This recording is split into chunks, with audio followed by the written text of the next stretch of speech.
innanzitutto io parlo per la Sardegna, parlo per la mia zona, parlo per il mio paese, parlo per quest'isola. Abbiamo paura quasi a dire, no? Che cosa proviamo, che cosa sentiamo. C'è quest'animo, no? Di rassegnazione che un po' ci pervade.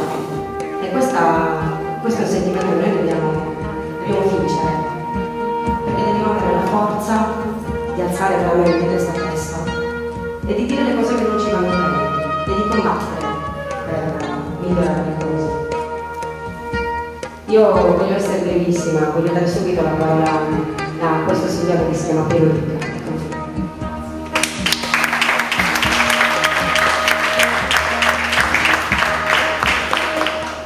Bene, grazie Claudia, non ti preoccupare per le video, io ho la fissa che queste serate debbano proporre dei video perché mi sembra che siano la testimonianza più chiara, più diretta di quello che uno cerca di dire a parola, ma se non ci sono non è un problema, anzi meglio, cerchiamo di trarre dai problemi tecnici del bene, quindi potremo trasformare questo incontro e ringrazio ciascuno di voi di aver deciso di partecipare in questa giornata d'agosto, di sole, di luce, così in una conversazione tra di noi se volete.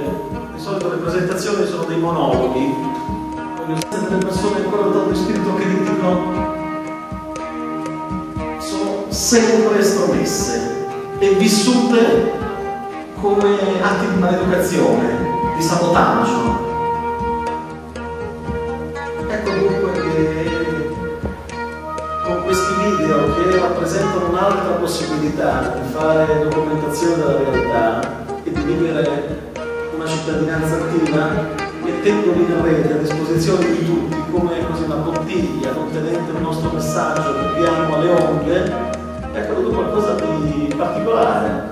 Noi, ripeto, abbiamo fatto soltanto per noi stessi, per poter dire di vivere a testa alta, per guardare in faccia gli uomini del potere italiano senza passare lo sguardo, anzi, spesso vedendo che lo sguardo lo passavano loro, erano loro a scappare, erano costretti a mandarci il servizio d'ordine, i militanti, la polizia, i carabinieri, la guardia di finanza, a querelarci, a identificarci, non perché fossimo o siamo dei terroristi, dei sovversivi, dei delinquenti, per l'esatto contrario, che in questo paese prigioniero della menzogna la libertà, e se è vero che la sovranità è popolare, anche se tutto fa pensare che non lo sia più, non lo sia mai stato in questo paese, come cittadino sento di avere tutti i diritti, di finale il dovere di interpellare politicamente questi personaggi, che non sono i nostri sovrani, ma sono le persone che si prestano alla politica, hanno il dovere di svolgere il proprio incarico di disciplina con onore, secondo l'articolo 54 della Costituzione, e hanno tutto il dovere di rispondere ai cittadini, i quali non devono essere chiamati soltanto a votarli, magari con liste bloccate, ratificando decisioni. Passi un posto in paradiso, non lo so, sono supposizioni, però a me mi chiedo tutto, perché io non sono né a destra né a sinistra, io sono con la Sardegna e mi sono veramente.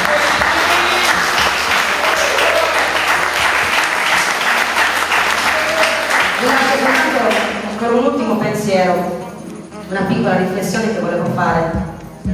Allora, in Italia, a Milano, che era la meta dei nostri sogni occupazionali, no? Si emigrava a Milano. Beh, c'è una fabbrica l'Inse occupata di lavoratori che vogliono lavorare. E i padroni di questa fabbrica la vogliono chiudere, questa fabbrica, ma questi stanno lottando tutti i giorni per avere il loro lavoro e sono soli abbandonati. Chi c'è lì? I sindacati? No. La sinistra? No. Chi c'è? Non c'è nessuno. E allora diamo voce veramente a quello che è la base del popolo. Torniamo ad essere sovrani, perché i politici sono nostri dipendenti e nel momento in cui noi capiremo che loro ci devono rendere conto e che noi dobbiamo chiedere ai politici cosa stanno combinando, allora le cose probabilmente cominceranno a cambiare.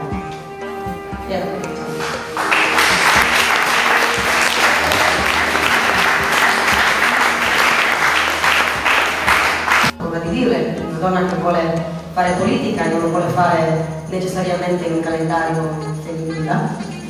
Non potrei farlo. Io so che potresti anche fare questo, ma non lo vuoi fare.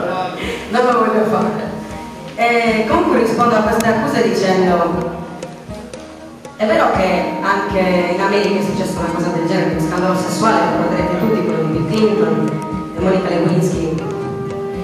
Però il punto che mi interessa sottolineare è questo: l'impeachment lo volevano fare non per ciò che ha fatto e ha condiviso Monica Lewinsky in intimità con il Presidente degli Stati Uniti, ma perché il Presidente degli Stati Uniti ha detto una bugia e l'ha detta alla nazione, perché ha mentito.